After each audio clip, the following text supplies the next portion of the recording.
गुरु जी की तपस्या का जब दूसरा महीना प्रारंभ हुआ तो 6 दिन तक कुछ नहीं खाते, 7वें दिन वृक्ष के पत्ते तोड़ करके खा लेते हैं।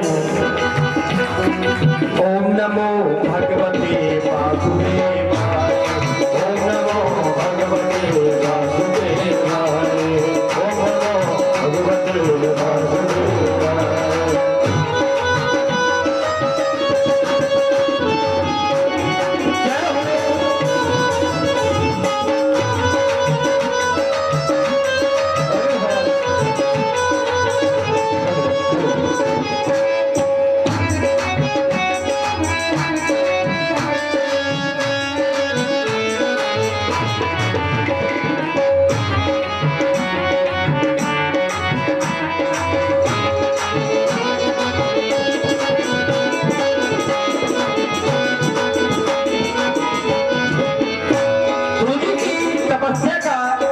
जब तीसरा महीना प्रारंभ होता है तो 9 दिन तक कुछ नहीं खाते हैं,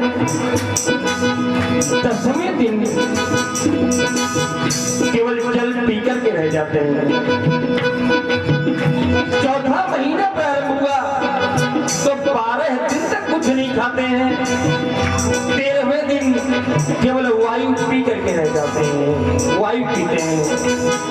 और जिस समय 5वां महीना प्रारंभ हुआ, ओम नमो भगवते वासुदेवाय, ओम नमो भगवते वासुदेवाय, ओम नमो भगवते वासुदेवाय, ओम नमो भगवते वासुदेवाय। पंचमे मासनु प्राप्ते चित्त श्वासो निपात्मजा, ध्यायन ब्रह्म पदयतेनो तस्थो प्राणो सुभाजनः। ओम नमो भगवते वासुदेवाय, ओम नमो भगवते वासुदेवाय। जोर बोलिए, ओम नमो भगवते वासुदेवाय, ओम नमो भगवते वासुदेवाय, ओम नमो भगवते वासुदेवाय, ओम नमो भगवते वासुदेवाय, ओम नमो भगवते वासुदेवाय, ओम नमो भगवते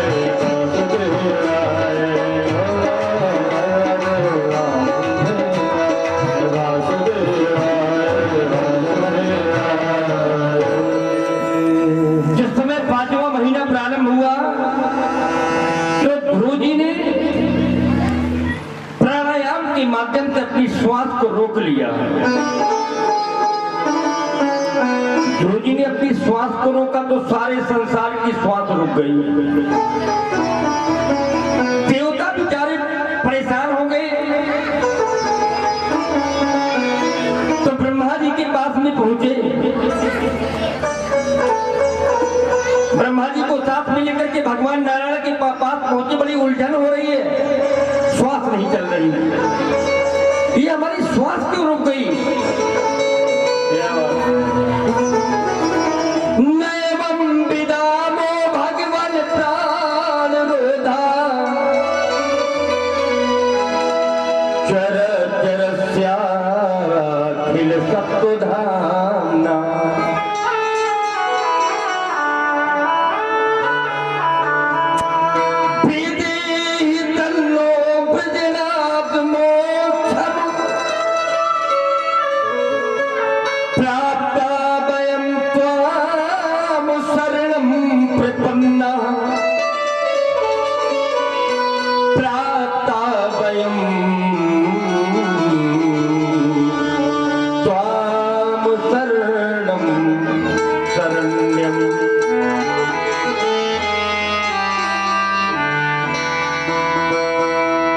भगवान ने कहा तुम्हारी श्वास नहीं चल रही देवताओं, उसका केवल एक कारण है।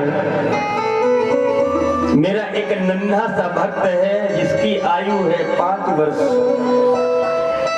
वो इस समय तपस्या में इतना लीन हो गया है कि उसने अपनी श्वास को रोक लिया है। वो मधुबन में तपस्या कर रहा है। चिंता न करो देवताओं, मैं अभी मधुबन जाता हूँ, अपने भक्त को दर्शन देता हूँ, उसकी श्वास चलने लगेगी और आपकी भी श्वास नॉर्मल हो जाएगी, आपकी भी चलने लगेगी। भगवान मधुबन में आते हैं और ध्रुव जी के सामने आकर के खड़े हो जाते हैं, लेकिन ध्रुव जी आंखें नहीं खोल रहे। क्यों? इसलिए कि हृदय में वो झांकी विराजमान है ध्रुव जी के, और उस झांकी के दर्शन कर रहे हैं, सामने भगवान खड़े हैं, लेकिन ध्रुव जी अपनी आंखें नहीं खोल रहे। भगवान खड़े खड़े सोचते हैं कि कैसा बावरा भक्त है मेरा। अरे मेरे दर्शन के लिए लोग कतारों में खड़े होते हैं, लाइन में लगते हैं, और हम हैं किसको दर्शन देने के लिए आए हैं, ये आंखें नहीं खोल रहा। भगवान ने जैसे ध्रुव जी के मन से वो मूर्ति हटाई, ध्रुव जी छटपटा करके आंखें खोल देते हैं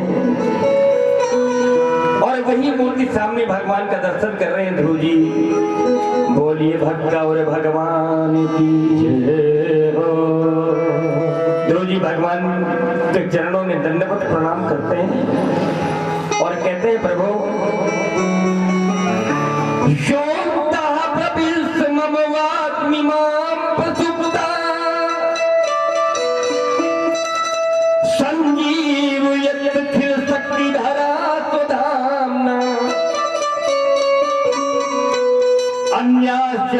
चरण श्रवण गादीनो प्राणानमो भगवते पुरुषाय तुभ्यम्।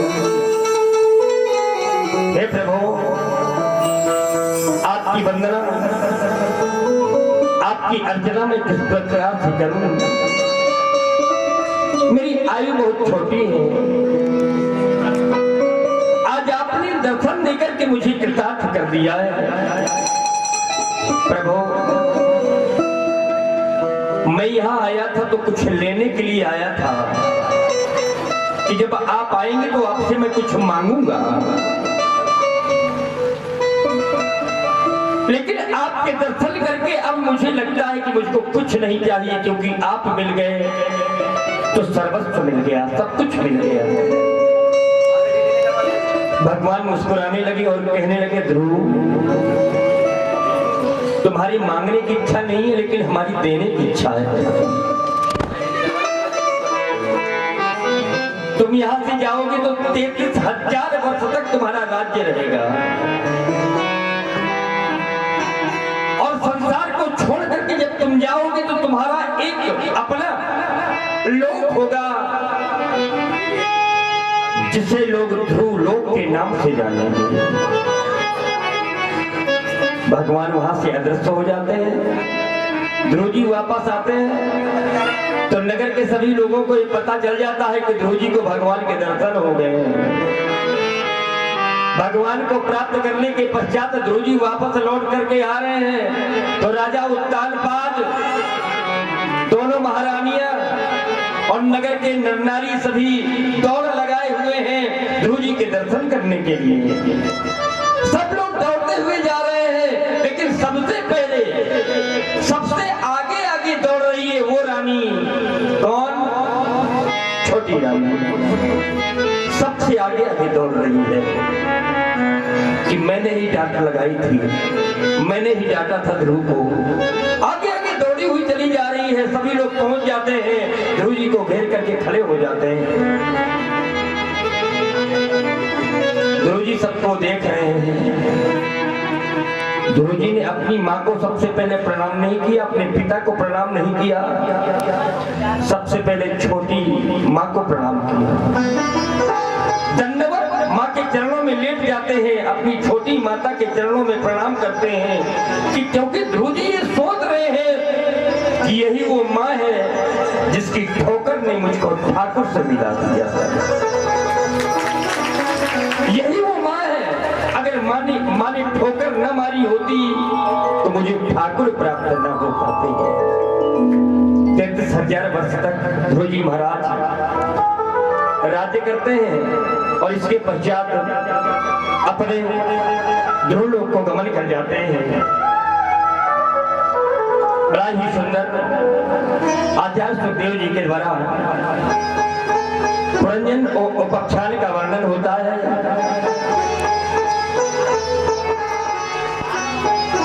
आचार्य सुखदेव जी राजा परीक्षित से कहते हैं, राजा परीक्षित, इस संसार में आने के बाद मानव जीवन में सबसे पहले अपने संबंधों को वरीयता देना चाहिए। माता के प्रति क्या कर्तव्य होते हैं, पिता के प्रति क्या कर्तव्य होते हैं,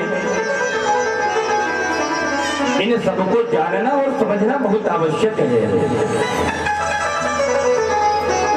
आचार्य सुखदेव जी महाराज कहते हैं, राजन परीक्षित, मानव जीवन में पाप कर्म भी होते हैं और ऐसे पाप कर्म जिन्हें हम जान नहीं पाते हैं। कुछ पाप अनजान के हो जाते हैं। राजा परीक्षित कहते हैं, सत्य कहते हैं गुरुदेव, अनजान में भी पाप होते हैं, लेकिन अनजान के पापों से मुक्ति किस प्रकार से मिलती है? तो आचार्य सुखदेव कहते हैं, राजन परीक्षित, अनजान में जो पाप होते हैं उनसे मुक्ति प्राप्त करने के लिए प्रत्येक व्यक्ति को प्रतिदिन 5 प्रकार के यज्ञ करना चाहिए। 5 प्रकार के यज्ञ कौन से हैं? 5 प्रकार के यज्ञों में जो पहला यज्ञ है उसे ब्रह्म यज्ञ कहते हैं।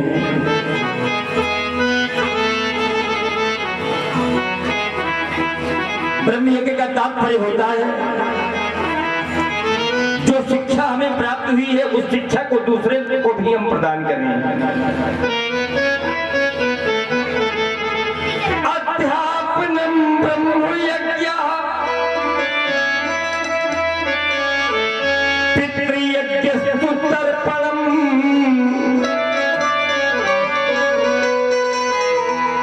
पितरों को जल देना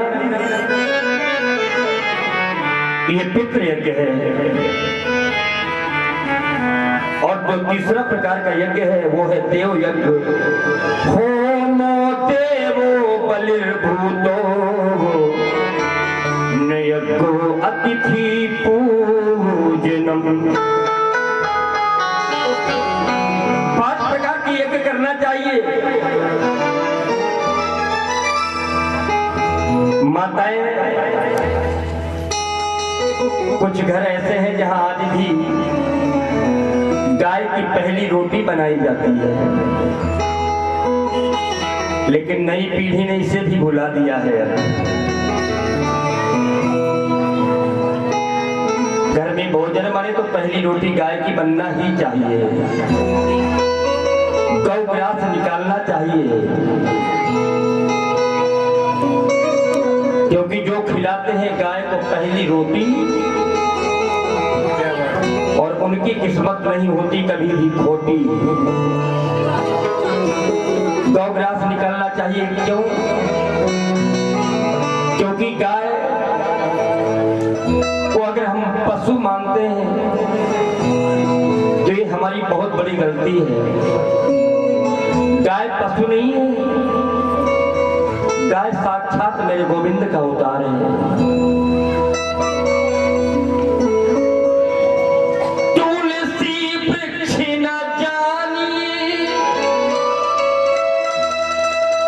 तुलसी वृक्ष नहीं है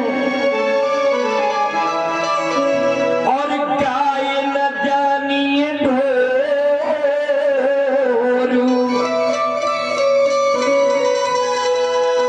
और गुरु मनुज न जानिए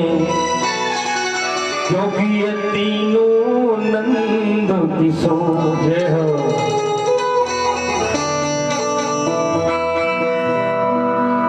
गाय की रोटी निकलना चाहिए, गाय को प्रतिदिन रोटी खिलाएं। कोई भिखारी घर में भिक्षा मांगने के लिए आए तो भिखारी को कभी वापस नहीं करना चाहिए। कभी यमुना जी जाने का समय लगे तो थोड़ा सा आटा साथ में ले जाएं, आटे की गोलियां बना बना करके यमुना जी में डालें तो मछलियों का भोजन हो जाएगा।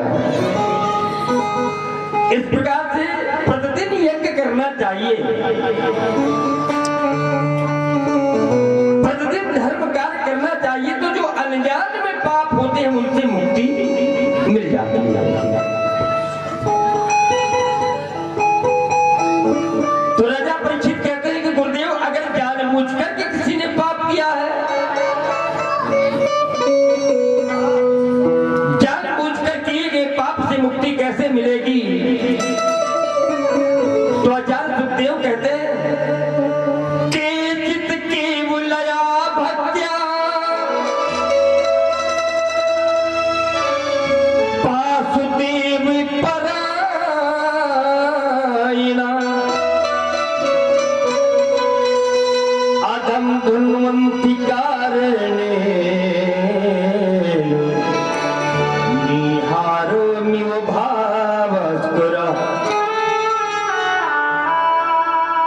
अंधकार को दूर करने के लिए बल्ब जलाते हैं, दीपक जलाते हैं,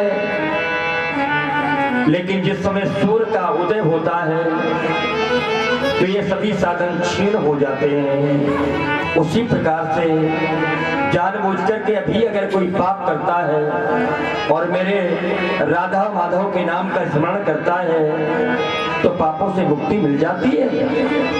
राजा परीक्षित कहते हैं बात समझ में नहीं आई, क्या केवल नाम स्मरण से जानबूझ करके एक पाप से मुक्ति मिल जाएगी? कोई प्रमाण है आपके पास? तो आचार्य सुखदेव कहते हैं प्रमाण है। एक ब्राह्मण थे, बड़े विद्वान थे, परिमित भाषी थे, सुशील थे। कौन?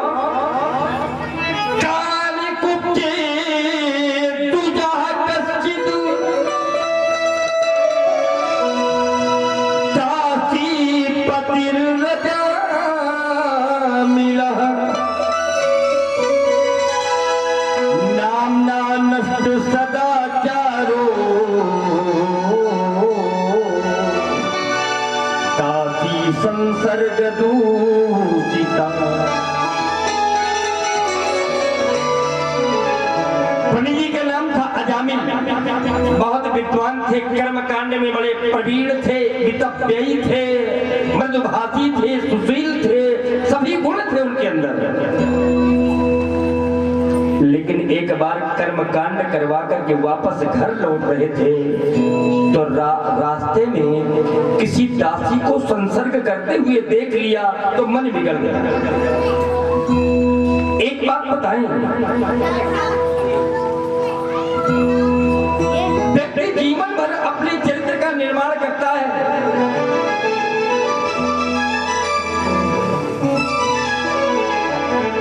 लेकिन चरित्र नष्ट होने में एक क्षण का भी विलंब नहीं लगता है। इसलिए चरित्र को बहुत संभाल करके रखने की आवश्यकता होती है। चरित्र के प्रति हर व्यक्ति को सदैव सतर्क रहना चाहिए। क्यों?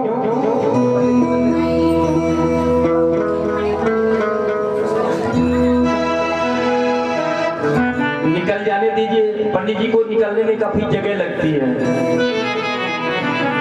जय जय श्री राधे कृष्ण।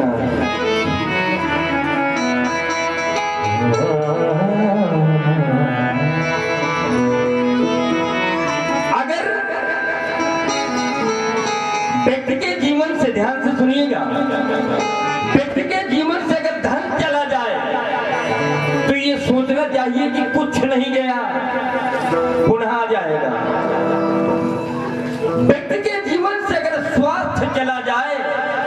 समझना चाहिए कि कुछ गया, लेकिन अगर चरित्र चला गया तो समझना चाहिए सब कुछ चला गया। भवन बनाते हैं, बहुत परिश्रम करके घर का निर्माण करवाते हैं, लेकिन घर गिरने में समय नहीं लगता, एक क्षण में गिर जाता है। इसी प्रकार से चरित्र का निर्माण व्यक्ति करता है, लेकिन चरित्र नष्ट होने में एक क्षण का विलंब नहीं लगता। इत्र से कपड़ों को महकाना कोई बड़ी बात नहीं, ध्यान दीजिएगा। इत्र से कपड़ों को महकाना कोई बड़ी बात नहीं, मजा तो तब है जब खुशबू आपके चरित्र से आए। चरित्र निर्माण करना हर व्यक्ति का कर्तव्य है, क्योंकि चरण उसी के पूजे जाते हैं। ध्यान दीजिएगा, चरण उसी के पूजे जाते हैं जिसके आचरण पूजनीय होते हैं। और अगर आचरण अच्छे नहीं है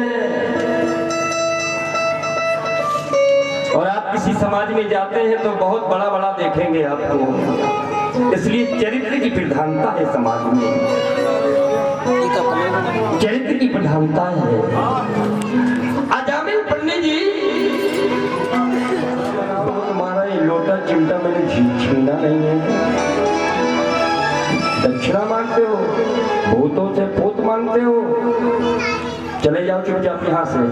तो वैश्या आई और कहने लगी कि मैं सब सुन रही हूँ, कम से कम सुन तो लो कि क्या कह रहे हैं, क्या दक्षिणा मांग रहे हैं।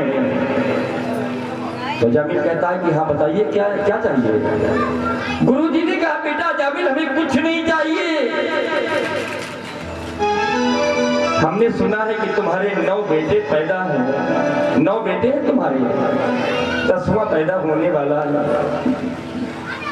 सबके नाम तुमने अपने अनुसार रखे हैं। हमारी दक्षिणा यही है कि 10वां बेटा जब जन्म ले तो उसका नाम नारायण रखें। नाम की महिमा बहुत है मेरे सज्जनों। अब देखिए यही नाम अजामिल के जीवन में कैसा परिवर्तन लाता है। गुरुजी ने कहा नारायण रख देना, तो अजामिल ने कहा कुछ पुराना सा लगता है, कोई नया नाम रखेंगे। तो वैश्या ने कहा 9 पुत्रों के नाम अपने अनुसार तुमने रखे हैं, अब 10वें बेटे का नाम तुम नारायण रख दोगे तो तुम्हारा क्या बिगड़ जाएगा।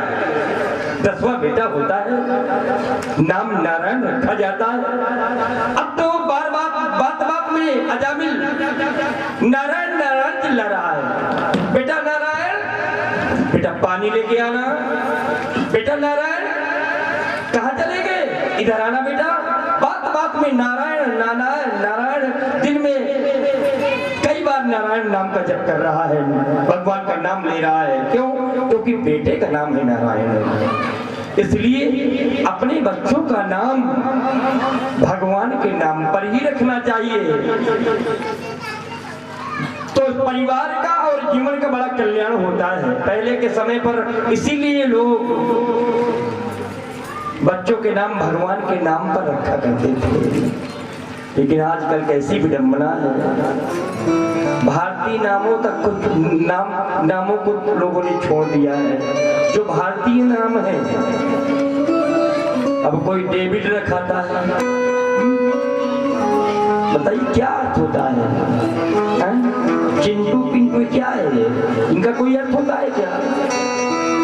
अरे ऐसा नाम रखो जो भगवान से संबंधित हो, आपका जीवन कल्याणप्रद हो जाएगा। अजामिल बात में अजामिल नारायण नारायण नारायण रोज चुपता है, नाम लेता है। और अजामिल का वो भी समय आ गया, कौन सा समय? मृत्यु का समय। जब यमराज के दूत अजामिल के पलंग के पास में खड़े थे, अजामिल यमराज के दूतों को देख करके भयभीत हो रहा है, डर रहा है और अपने बेटे का नाम पुकार रहा है। किरण का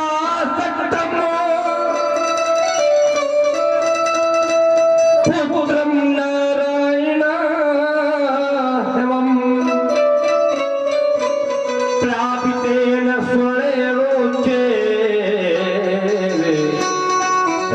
जुहावा कुले वेंद्रिया। बेटा नारायण, अरे मेरे पास में आओ। देखो ये कौन लोग मेरे पास में खड़े हैं जिनको देख करके मैं बहुत डर रहा हूँ। बेटा नारायण मेरे पास में आओ, नारायण मेरे पास में आओ। ये अजामिल की आवाज बेटे नारायण के पास में नहीं पहुंची, पर मेरे सज्जनों ये अजामिल की आवाज मेरे नारायण तक पहुंच गई। मेरे नारायण ने सुन लिया और अपने पार्षदों से बोले, देखो देखो मृत्यु लोक में कोई मेरा नाम ले रहा है। भगवान हरि के पार्षद आए, नारायण के पार्षद आए और यमराज के दूतों से कहा कि तुम यहां से चले जाओ, तुम इसको लेकर के नहीं जा सकते हो। यमराज के दूतों ने कहा कि नहीं, हमारे महाराज ने आदेश दिया है इसको लाने के लिए। तो भगवान नारायण के दूतों ने कहा कि इसने हमारे नारायण का नाम लिया है, अब तुम इसको नहीं ले जा सकते। तो यमराज के दूतों ने कहा कि आपके नारायण का नाम नहीं लिया है, इसने अपने पुत्र का नाम लिया है। भगवान नारायण के दूतों ने कहा, पार्षदों ने कहा कि हमारे नारायण ने भेजा है रक्षा करने के लिए, तुम नहीं ले जा सकते हो। और यमराज के दूतों को भगवान के पार्षदों ने डांट करके भगा दिया।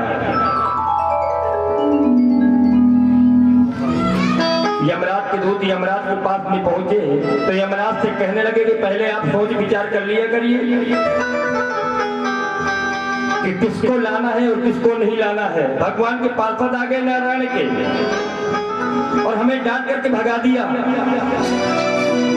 तो यमराज कहते हैं अपने दूतों से कि दूतों, तुम्हारा बहुत बड़ा भाग्य है, तुमने भगवान हरि के पार्षदों का दर्शन किया है और तुम कहते हो कि किसको लाना है और किसको नहीं लाना है। तो मेरा ये कहना है कि सबसे पहले किसको लाना है। जीवान भक्ति भगवत गुण नाम ध्येयम चेतस्य स्मृति सच्चरणारविंदम। सबसे पहले किसको लाना है? जिनकी जिह्वा भगवान का नाम कभी स्मरण नहीं करती है, सबसे पहले उनको ले आना। लेकिन भगवान के भक्तों को सोच विचार करके ही लाना पड़ेगा। जब भगवान का आदेश होगा भगवान के भक्त तभी यहाँ आएंगे। इसलिए सज्जनों, भगवान का नाम स्मरण का बड़ा महत्व है।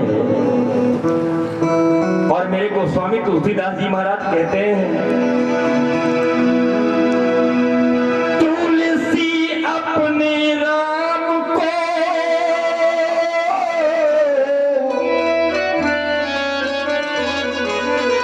रीछ भजी चाहे खीर, पर भूमि परत ही जामी है उल्टो सीधो भी।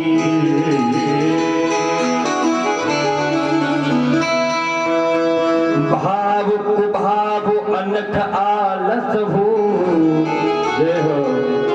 नाम जपत मंगल तिसि दस हो।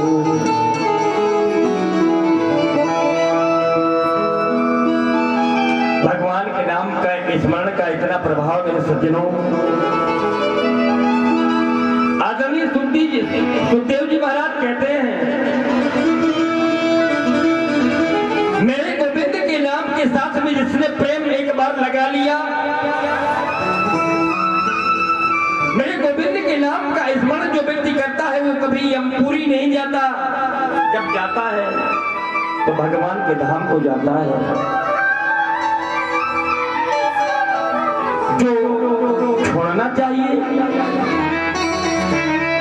वो हम छोड़ नहीं पाते, और जिसको नहीं छोड़ना चाहिए उसको छोड़ देते हैं। भगवान के नाम का जब कभी छोड़ना नहीं चाहिए, लेकिन सुख सुविधाएं मिल जाती हैं तो भगवान को भूल जाते हैं। नाना प्रकार के संसाधन मिल जाते हैं तो भगवान को भूल जाते हैं। लेकिन जीवन में जब विपत्ति आती है, कष्ट आता है, तो भगवान का नाम लेते हैं ना। हर एक स्थिति में भगवान का नाम लेना है।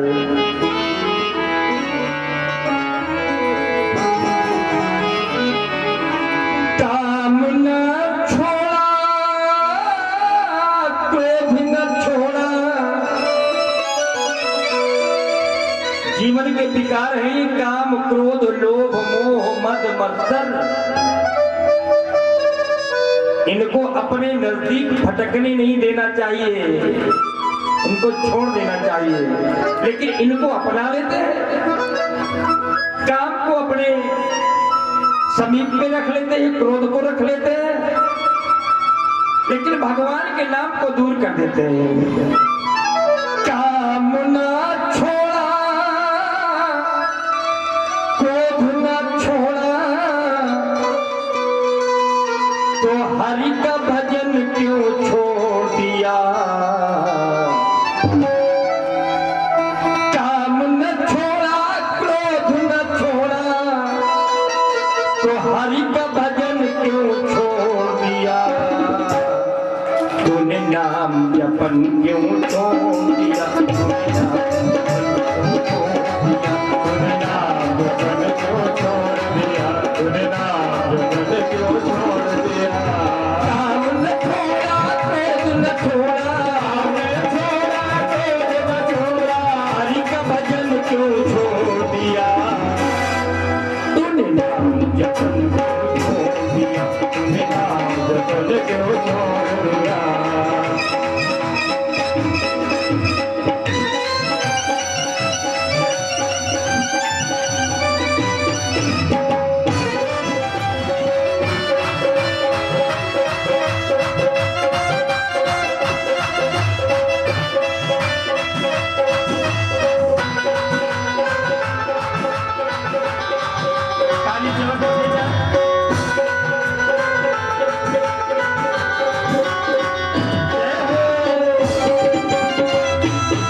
श्री बांके बिहारी सरकार की जय हो, राधा रानी की जय हो, जय जय श्री श्री राधे श्याम।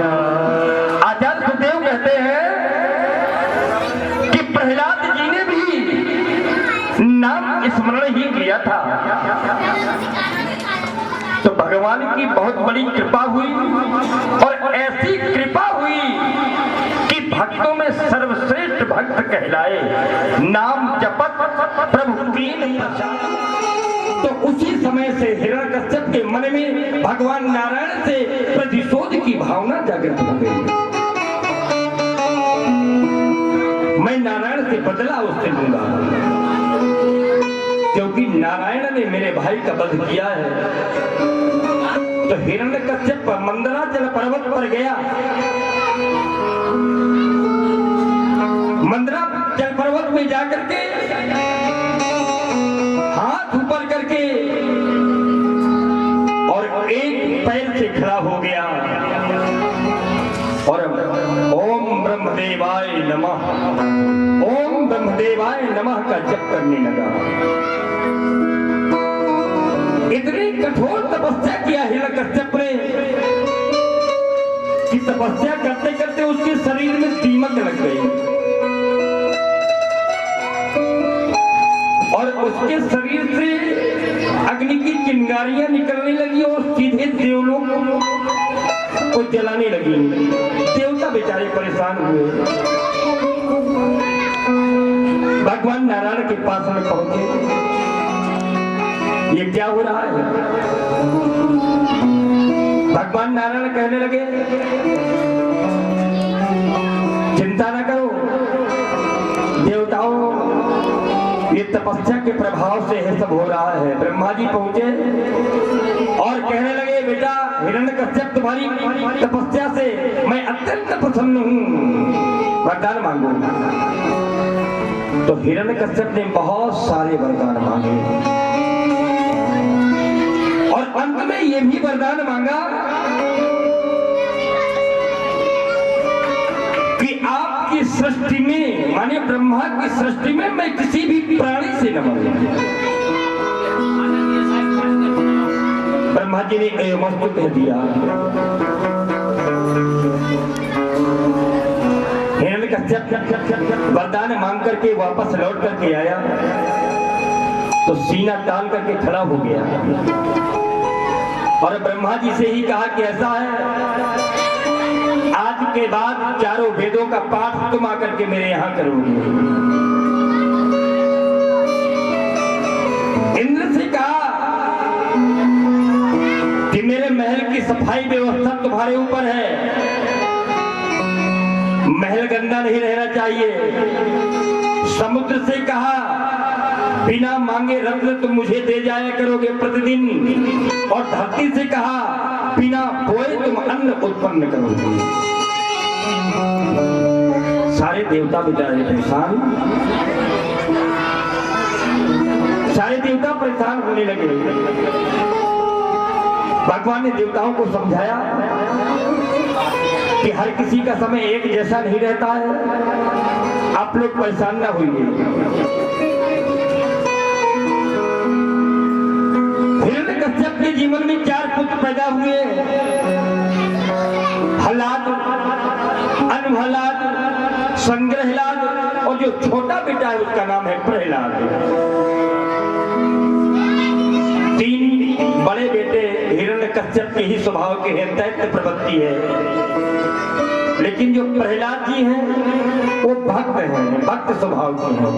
क्यों भक्त क्यों है? क्योंकि जिस समय हिरण्यकश्यप तपस्या कर रहा था तो हिरण्यकश्यप की पत्नी कयाधु को देवताओं का राजा इंद्र अपहरण करके लिए जा रहा था। बीच में नारद जी मिल गए।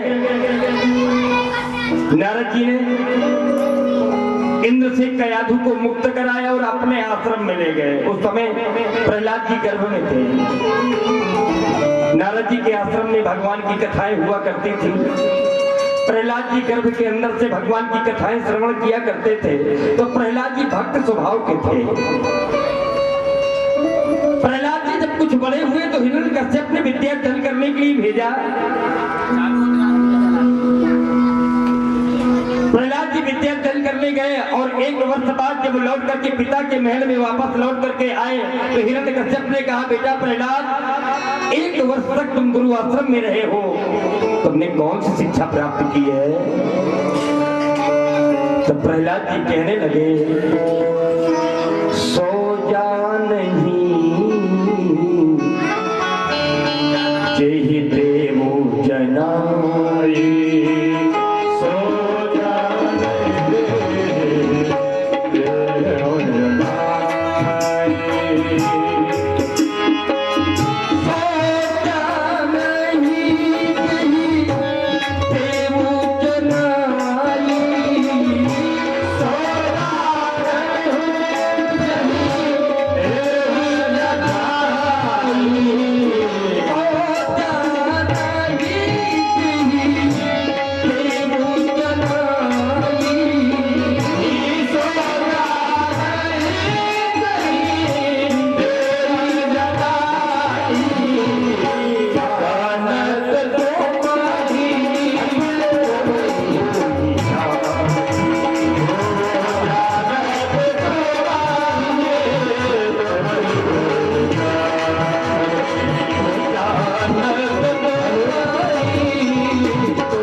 भक्ति की चर्चा कर रहा है।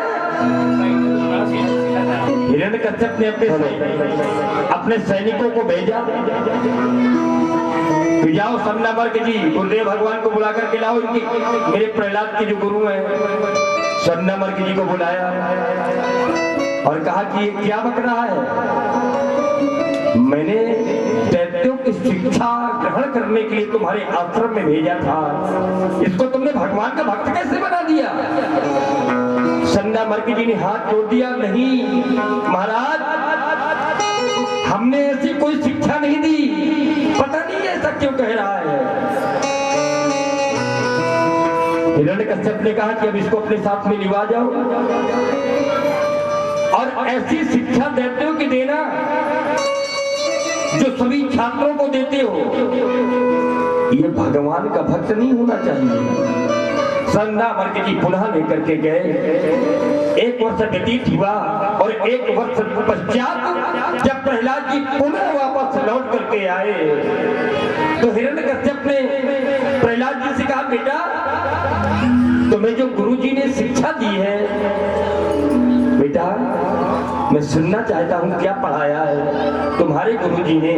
तो प्रहलाद जी ने कहा, पिताजी भगवान की भक्ति करने के लिए 9 प्रकार के मार्ग हैं जिन्हें नवधा भक्ति कहते हैं। श्रवणम कीर्तनम विष्णु स्मरणम पाद सेवनम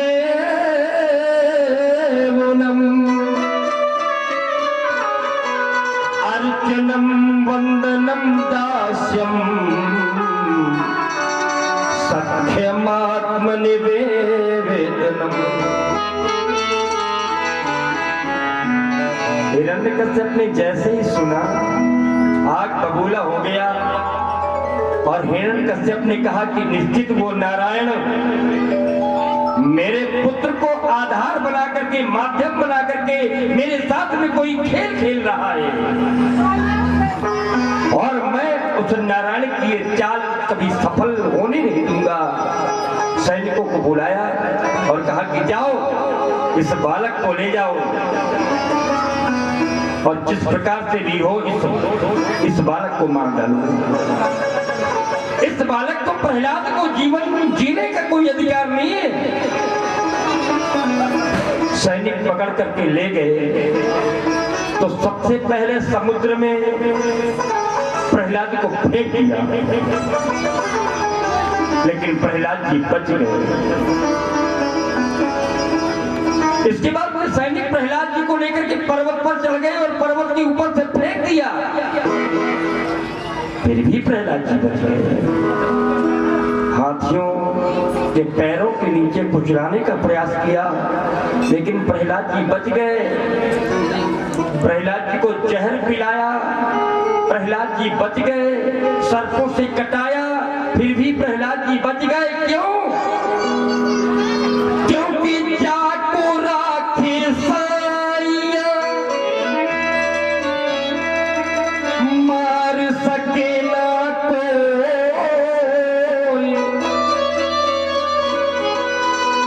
पाल न बाका कर सके जो जग पैरी होए।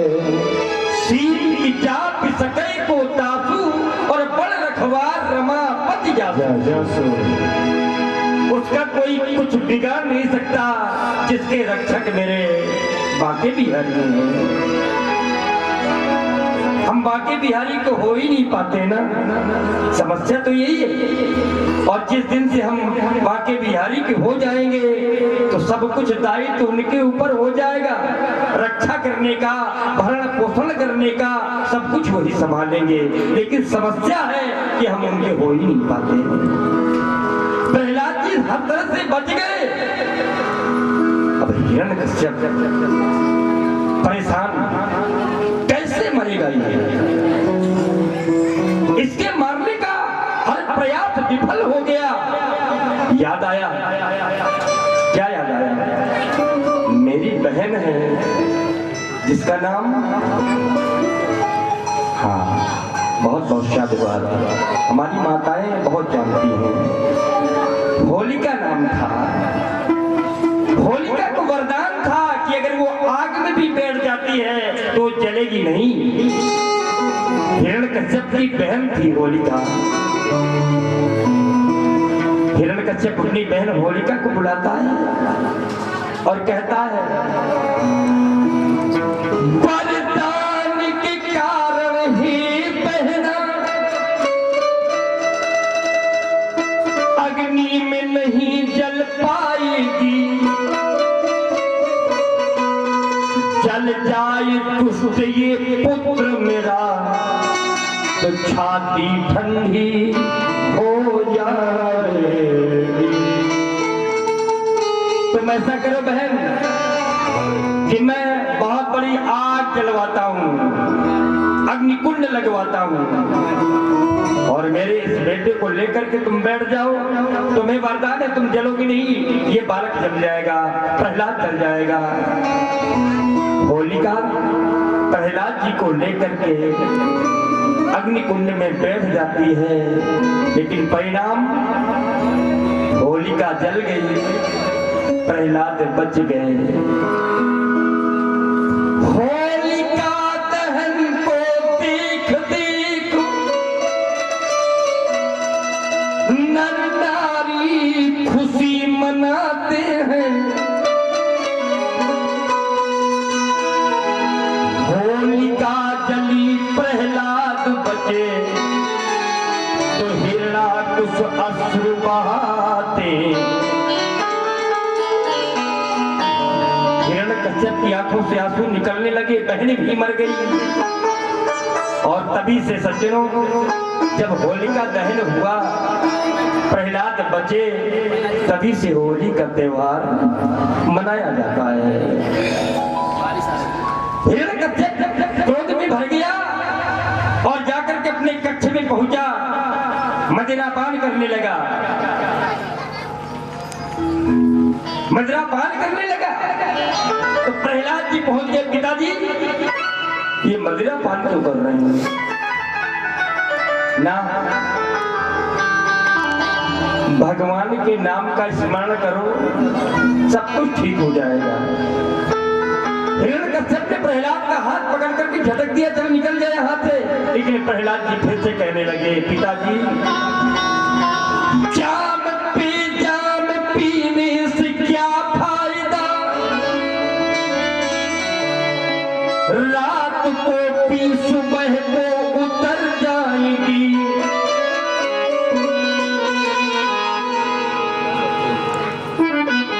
जाम पीने से क्या फायदा, रात को पी सुबह को उतर जाएगी। जाम पी लो अगर अगर तुम हरि नाम का तो तेरी सारी उमरिया समर जाएगी। जग में आके न तुमने कुछ अच्छा किया, तेरी सारी उम्र ये किधर जाएगी। तुम भटकते रहोगे भंवर जाल में, बेला अमृत की विष में बदल जाएगी। भगवान का नाम जपिए पिताजी। तो हिरण्यकश्यप ने कहा कि ये बता तेरा भगवान है कहाँ? आज मैं तेरे भगवान से मिलना चाहता हूँ, कहाँ है तेरा भगवान? तो प्रहलाद जी कहते हैं कहाँ नहीं है मेरे भगवान। हरि व्यापक सर्वत्र समाना, हर जगह विद्यमान है। तो प्रहलाद जी ने कहा हर जगह विद्यमान है। तो हिरण्यकश्यप ने कहा कि क्या इस खंभे में है? प्रहलाद जी ने कहा हाँ इस खंभे में है। तो हिरण्यकश्यप ने जब देखा कि खंभे में, प्रहलाद ने कहा है कि खंभे में भगवान है, तो हिरण्यकश्यप ने एक मुक्के का प्रहार किया तो खंभा फट गया। गड़ गड़ गड़ानो खंभ फाटो चरमरानो, निकसो नरनाहर को अंग अति भयानो है। तसल कटकटावे जीव लप लपावे, चितवत सरोज मानो अंग जात खानो है। जैसे ही मुक्के का प्रहार किया तो खंभा फटा और खंभे के अंदर से मेरे नरसिंह भगवान का प्राकट हो गया। बोलिए नरसिंह भगवान की जय हो।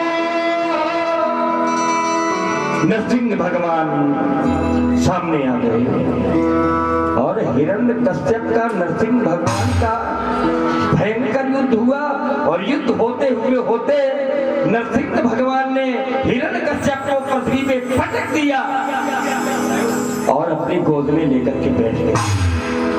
तो हिरण्यकश्यप कहता है कि पटक दिया तो पटक दिया, मार थोड़े ना पाओगे।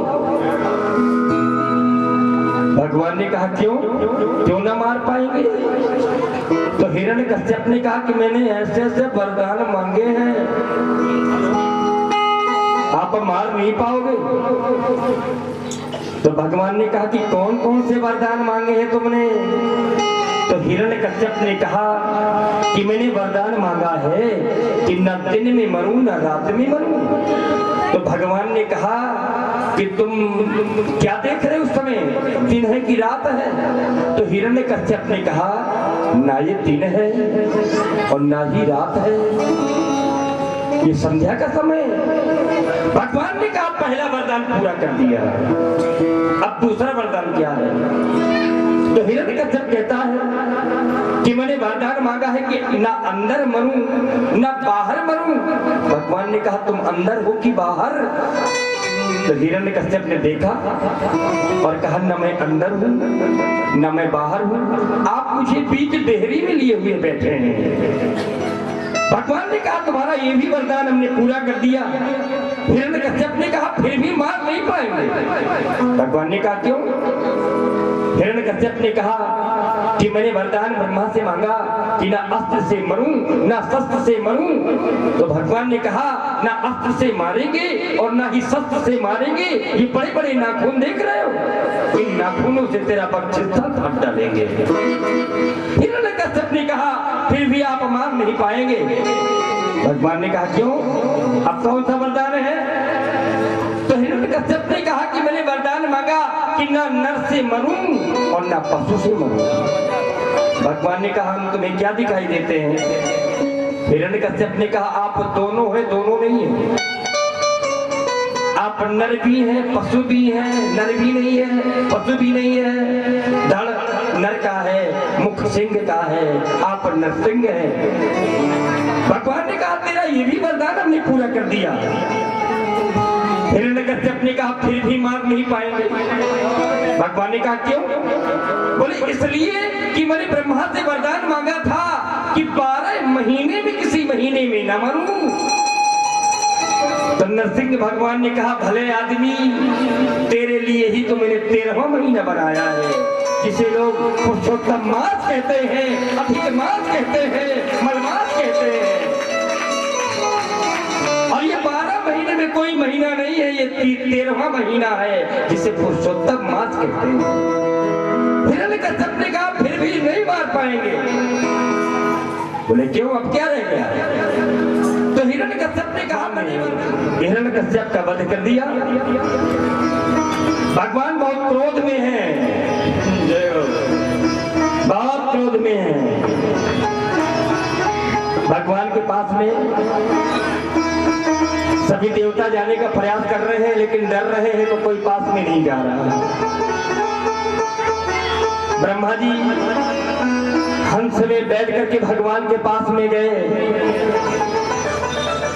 तो हंस को जैसे ही भगवान ने अपनी बड़ी बड़ी लाल लाल आंखें दिखाई, हंस डर गया और ब्रह्मा जी को लेकर के रफू चक्कर हो गया।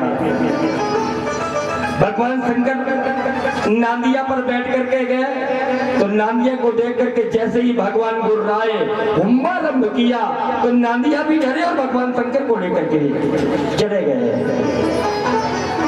अब देवताओं ने सोचा कि इनका क्रोध कैसे शांत हो, तो क्षीर सागर पहुंचे लक्ष्मी जी के पास में कि आपके स्वामी जी ने आज बहुत विकराल रूप बनाया है, बड़े क्रोध में बैठे, कोई मना नहीं पा रहा, आप ही मना सकती हैं। तो लक्ष्मी जी कहती है अच्छा, उनको क्रोध आया है क्या? क्रोध तो उनको कभी आता नहीं है, वो तो शांताकारं भुजगशयनम, और अगर क्रोध आया भी है तो चुटकी में जाकर के मना लूंगी। लक्ष्मी जी ने सुंदर वेश बनाया, 16 श्रृंगार किया, स्वर्ण थाल में आरती सजाई और आरती लेकर के आगे बढ़ने लगी। नजरें नीचे जा रही है, पैरों की पायल बज रही है, और जैसे ही भगवान के समीप में पहुंची और नीचे से ऊपर जैसे ही दृष्टि डाली तो भगवान गुर्राए, और जैसे ही गुर्राए तो लक्ष्मी जी भी वहां से दैया दैया कहते हुए रफी चक्कर हो गई। अब भगवान को मनाए कौन? तो ब्रह्मा जी ने कहा प्रहलाद तुम्हारे कारण भगवान को क्रोध आया है। प्रहलादं प्रेषयामास ब्रह्मावस्तिक मंतिके तात प्रसमयोपेहि स्वपित्रे कुपित्रे वे प्रभु। प्रहलाद तुम ही जाकर के भगवान को मना सकते हो। प्रहलाद जी जब भगवान के पास में पहुंचे, भगवान के पास में जैसे ही पहुंचे, भगवान ने प्रहलाद जी को अपनी गोद में बिठा लिया। अब देखिए संसार में कोई ऐसा भक्त नहीं हुआ है जिसे भगवान ने गोद में बिठाला। प्रहलाद जी को गोद में बिठा लिया और अपने हाथ फेरने लगे, तो भगवान को लगा कि हाथ मेरे कठोर हैं, ये भक्त मेरा बड़ा कोमल है। तो भगवान जीभ से अपने प्रहलाद जी के सिर को चाटने लगे। भगवान ने प्रहलाद जी को वो स्थान दिया, किसी भी भक्त को वो स्थान नहीं मिला। और प्रहलाद जी से कहने लगे बेटा प्रहलाद, जब भी कोई भक्त मुझे पुकारता है बुलाता है मैं दौड़ा हुआ चला जाता हूँ, लेकिन बेटा मेरे दर्शन के लिए तुमने कितने कष्ट सहे।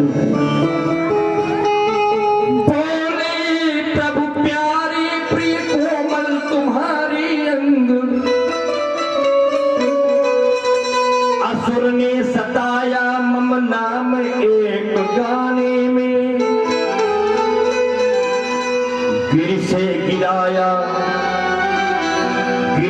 गिराया समुद्र में डुबोया, अग्नि में जलाया कमी राखी ना सताने।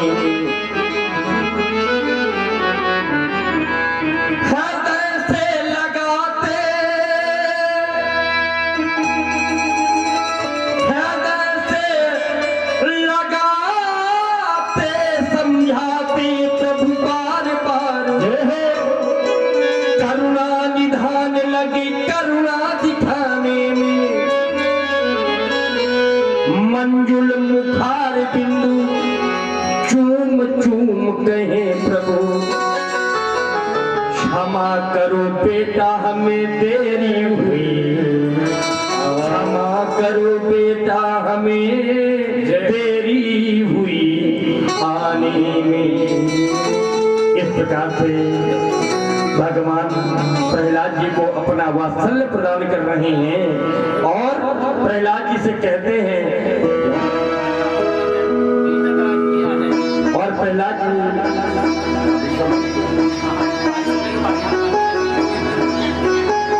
श्री राधे, तो प्रहलाद जी को भगवान वरदान मांगने के लिए कहते हैं, बेटा प्रहलाद वरदान मांगो। तो प्रहलाद जी कहते हैं, वरदान कुछ नहीं मांगना, आप मिल गए हैं, सब कुछ मिल गया है। भगवान कहते हैं मांगो बेटा। तो प्रहलाद जी कहते हैं, यदि राशि समय कामान वरास्तम वर्दर्श भ कामानाम हद सर्नो हम भाव भक्ति। आप मुझे ऐसा वरदान दे दीजिए कि मेरे जीवन से कामना का नाश हो जाए, मैं किसी के सामने कुछ मांगू नहीं। इसलिए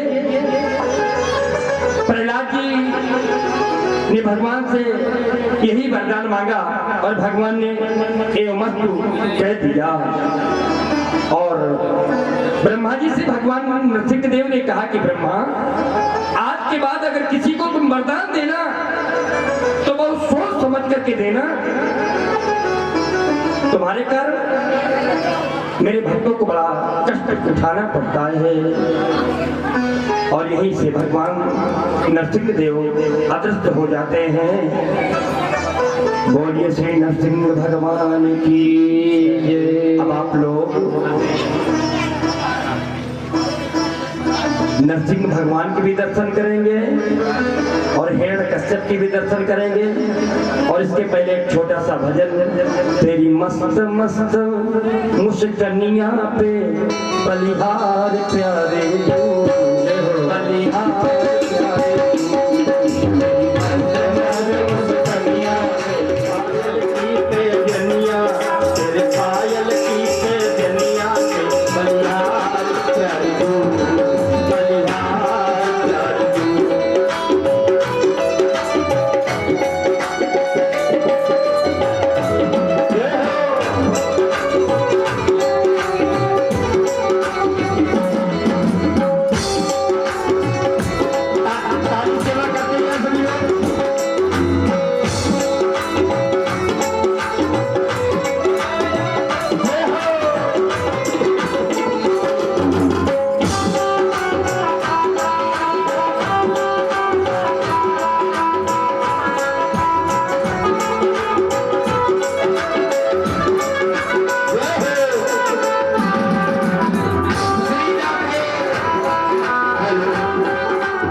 नहीं पिताजी, वो सबसे परम पिता परमेश्वर ऐसा नहीं हो सकता।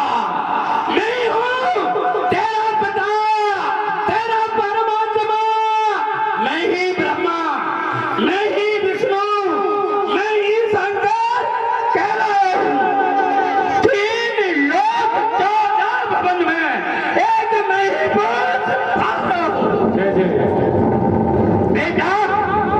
मैं ही तो ब्रह्मा, मैं ही विष्णु हूँ, मैं ही शंकर हूँ और कोई नहीं।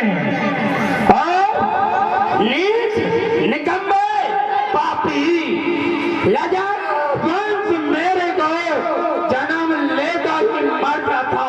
ये दुख ना होगा मुझे आज सहने को। हाँ? क्यों रे? कितनी बार बोला कि राजपाट की प्रतिक्रिया तू सीख ले। कुछ सीखा?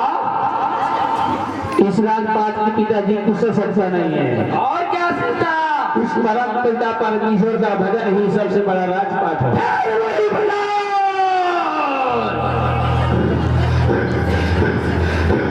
नहीं, नहीं, नहीं चाहिए मुझे ऐसा नास्तिक नीच निकम्मा बेटा।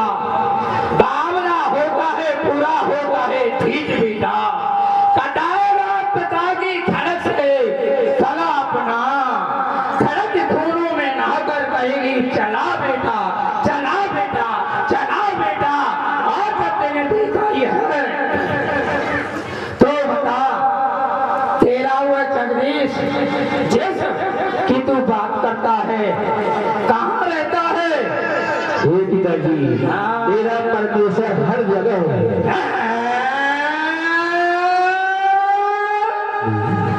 सब जगह है? अच्छा सब जगह है, तुझ में है? जी जी अच्छा, और मुझ में भी है? अच्छा, और इस भवन में भी है? हाँ जी। अच्छा, और मेरे इस खम्भे में? जी जी खबर में भी है। खम्भे में भी है। देखो देख लो देख लो। अभी जी राधे श्याम।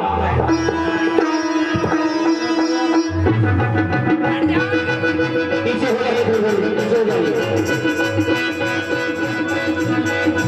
पानी ये ना पानी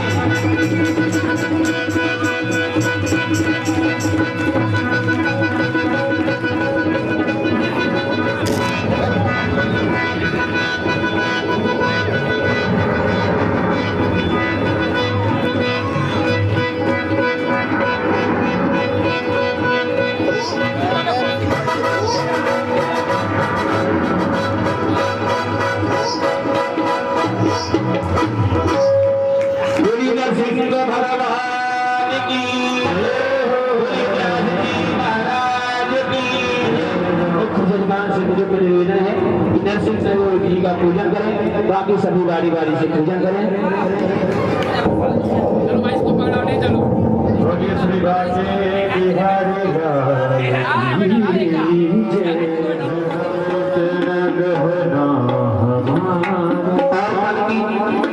विशेष कथा श्री व्यास जी महाराज के मुखार से आप लोग श्रवण करें और आप 12:30 बजे कथा पंडाल पर आ जाए, तभी आप टाइम से जा पाएंगे। व्यास जी आपको कल राम कथा बहुत अच्छी सुनाएंगे, जो आपने ऐसी राम कथा कभी नहीं सुनी होगी।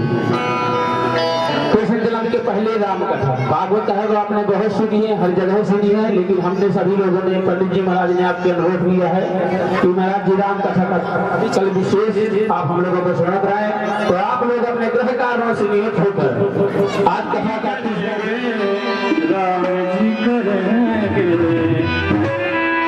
राम जी करेंगे बेड़ा पार होगा जीवन तर करेंगे। राम जी करेंगे बेड़ा पार होगा जीवन काहे को काहे को डरे मन काहे को डरे डरे डरे काहे को डरे काहे को डरे।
श्रीधर